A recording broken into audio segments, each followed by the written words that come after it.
Assalomu alaykum akalar. Navbatdagi zakasimizni ham chiqarib olyapmiz. 150 kvadratlik Namanganga ketyapti. 4 ta kat yo'limiz. Hozir ikkitasini yukladik, yana ikkitani yuklaymiz. Hozir bu joyda o'rab qo'yganmiz.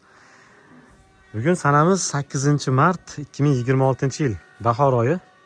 Lekin mana kat yo'llarimiz zakaz bo'lyapti. Chiqazib, yetkazib beryapmiz. Motorlar 250 vattligi, 220 двойной reduktor, shu baquvvat, zo'r holatdagidan. Bitta o'ng, bitta chap yuklab qo'ydik. Hozir mana joyda ham bitta o'ng, bitta chapimiz turibdi tayyor. Bu o'ng ekan, bunisi chap ekan. Mana shu joyga tushadi, to'liq joylashadi. 450gimiz bemalol ketadi. Yaxshigina og'ir bo'ladi, labi uchun ham. Mana bu joyda garilkalari, bitta o'ng, bitta chapimiz.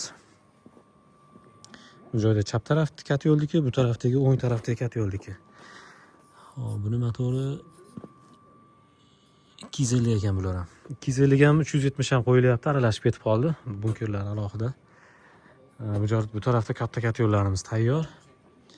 Ichkarida ham 150lar bor tayyori. 200lar bor orqada, 300lar bor.